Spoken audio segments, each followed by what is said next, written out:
In every Pokemon game, you go on a journey and you become the champion. I mean, that's as common as Magikarp and Splash Attack. You adventure around your region, you fill up your Pokédex, you challenge the gym leaders, and, well, you grow in your adventure and you grow with your Pokemon.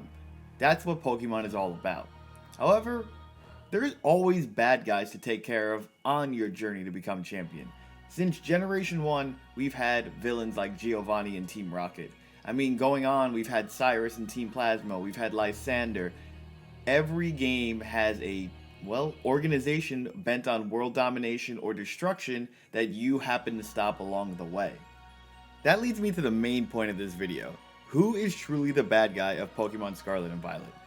Initially, Team Star is painted as the organization or bad team throughout the Paldea region and whatever academy of whatever game you chose.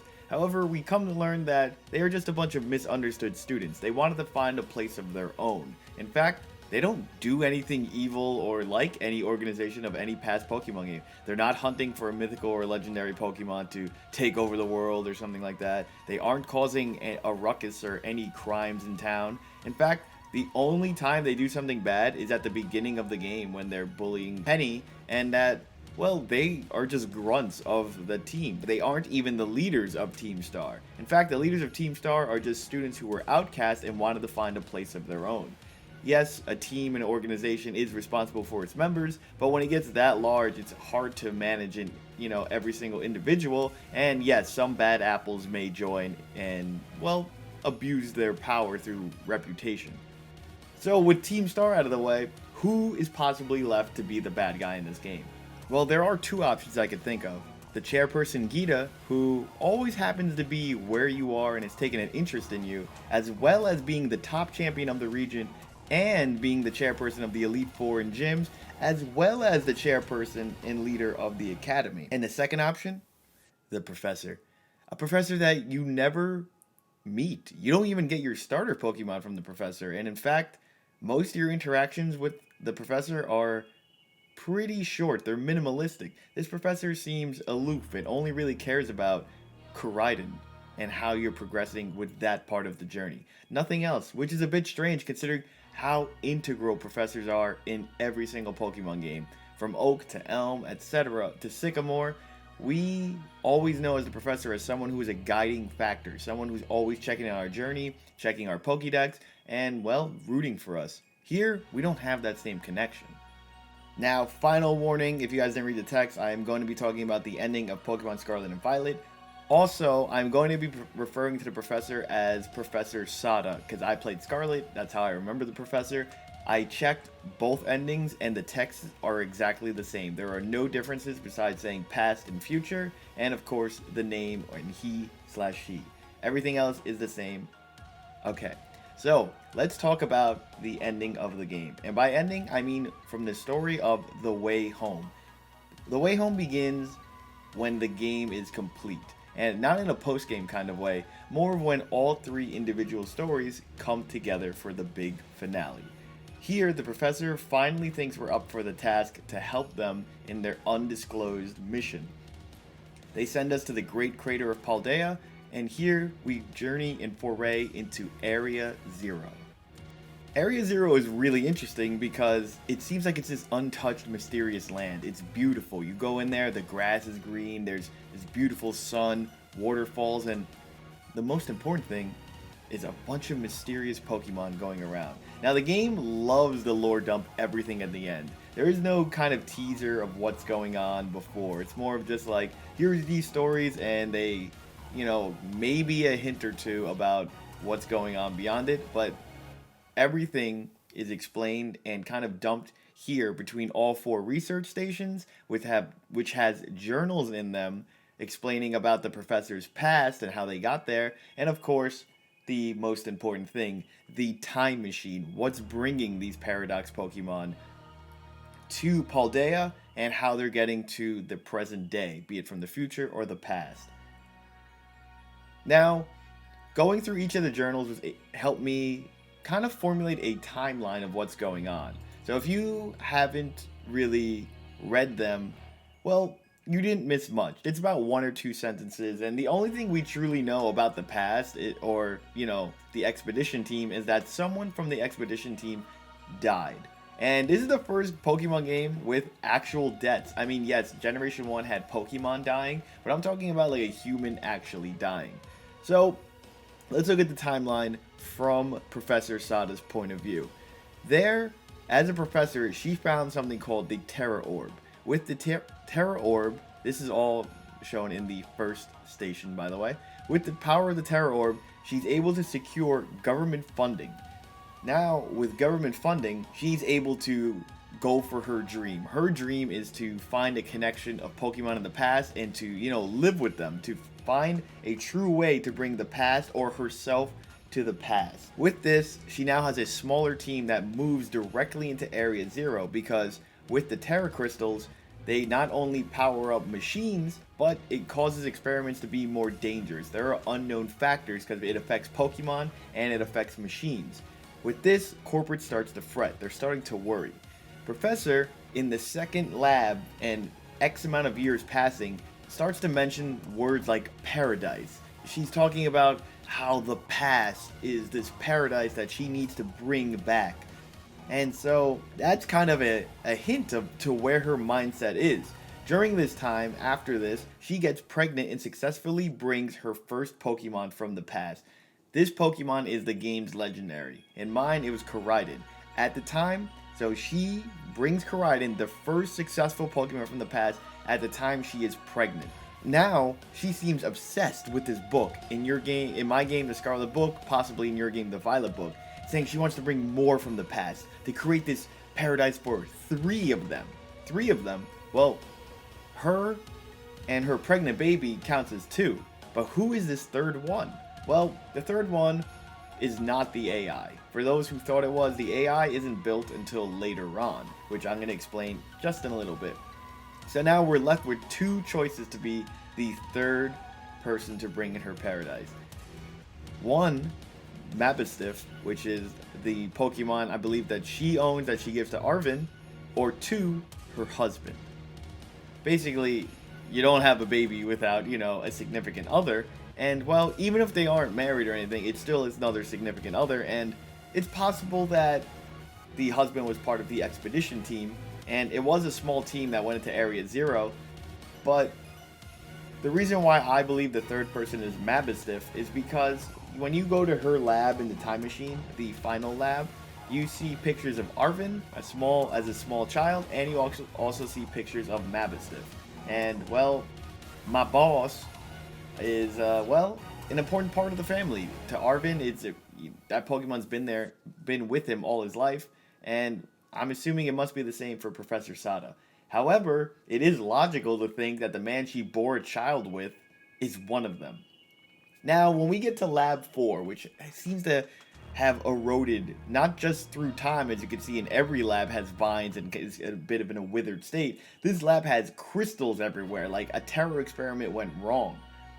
In Lab 4, directly, the journal says that man walked out right after Arven was born.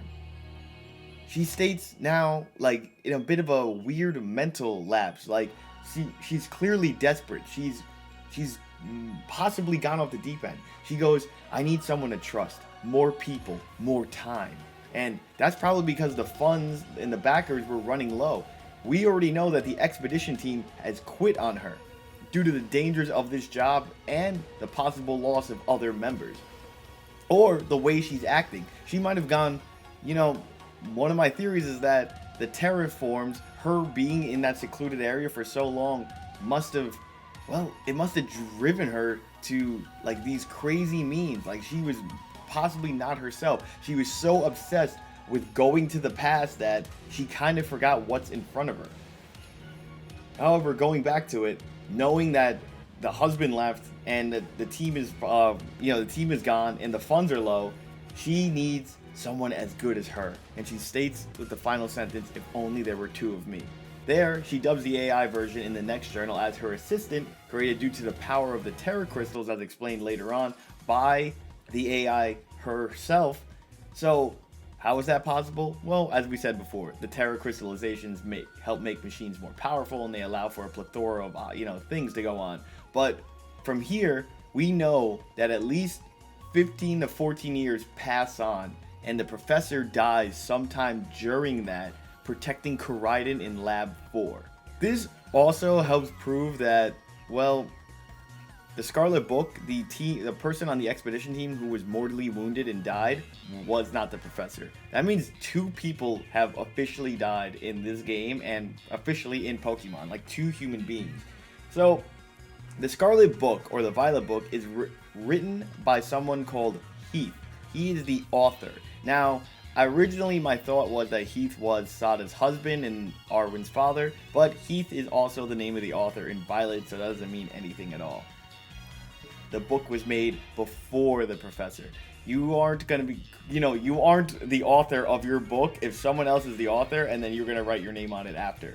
It's natural for people to be influenced from other people's works or expeditions. However, more than likely, there is definitely a connection between her studying and this book. So, due to being influenced by it, this is where the obsession happens. How the professor dies is protecting Koraidon. The AI states that she underestimated the Paradox Pokemon's power, and with it, the protection of her very first Pokemon that she brought back to the past makes sense, because in the journal, she states how she was so happy, elated that she brought this Pokemon. At the same time, she's going to bring life into a new world. It was possibly the third person I was talking about was Koraidon. She wants to bring herself, her son, and Koraidon all back to the past so they could live together in an environment that she thinks is ideal, not just for her at this point, but for everyone. And that is where the professor becomes the true bad guy, because as the AI states, she is a perfect copy of the professor. She has all her memories, all her feelings, etc. And that is why the professor cares for Arven. You could see it throughout the whole game. The AI professor cares for Arven. And yes, the AI was alive the entire time of the game. You have never met the professor who was alive. And, well, that's a bit unfortunate. But at the same time, what does that mean for Arven? Has he ever truly met his mother? She passed sometime between his birth. So he possibly could have lived with that AI professor for 10 years, 15 years, etc. No matter what, though, the professor put all her will, dream, and thoughts into this AI. Now, bringing in Paradox Pokemon is bad for the ecosystem, for all of Paldea, the entire region. These Pokemon don't belong there. It's essentially you're messing with 2 time periods, the past and the present. By mixing up things from the past, you're affecting the present and vice versa.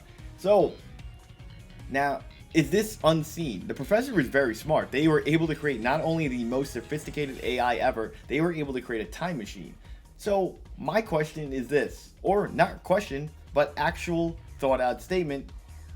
Did the professor not foresee the idea of bringing Paradox or past Pokemon to the present or the future and what it would do to the environment? If the professor is smart enough to create these things, there's no way, without ignorance, to not be able to see what it would do to the environment and ecosystem. Now, of course, you could say there is no applicable data to be applied, but in reality, if you're going to be working with this level of intellect, the professor knew, and their dream took priority over everyone else's safety and well-being. That is what truly makes a villain. And to double that sandwich on top, when you finally beat the AI protecting the time machine, the AI states and realizes that there was an override protocol over the AI's own protection of the time machine, because the AI knew that they were functioned to always let the time machine run. It's their duty. Their duty was to continue research and to make sure the time machine would run forever. As the AI thought and used its feelings, it realized, I think the AI learned love, to be honest, because it cares for Arven, and it realized if that it lets these Paradox Pokemon ruin the ecosystem, it will send destruction to all Paldea and destruction to the ones they love, Koraidon and Arven. So, With there, the AI states you have to beat me, and we do. But that doesn't mean anything to the human professor, to the true bad guy, because they knew in case anything ever happened, there was another backup safety, a protocol to override that protection and make sure the AI would always win by disabling every Pokeball ever. This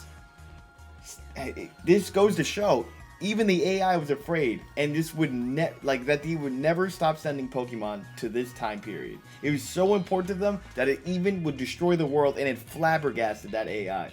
This fills the criteria for world-destroying plan, and it could be due to all the bad that happened to her at the end of her research, such as losing her team, losing her fundings, and then having that guy, that man, or that woman walk out on them. Well, that's that's more than enough to drive a person insane. Now, did having the Terra crystals and living down in Area Zero away from human contact for years possibly erode and deter their mind? Change their mind. That could be another possibility. But no matter what, Professor Sada or Professor Turo is the true bad guy of Pokemon Scarlet and Violet, and we may never get another bad professor like this, but this is science fiction at its best, and I think Pokemon Scarlet and Violet did an amazing job with it. I know they aren't like, look at me, I'm the big bad, or like something very obvious like that, but it's not hard to look past them. When I was playing through the game, I came to realize, I was like, man, this is really messed up. And halfway through, I think Arvin realized that his mom or his dad was a machine, and it just seems like somewhere along the line, the professor stopped caring about their kid and only cared about their dream. However, that's it. I just wanted to talk about who the true bad guy was. I hope you guys enjoyed. Let me know what version you got. And, if you guys found any other lore pieces, let me know. Love to hear it in the comments. Thank you.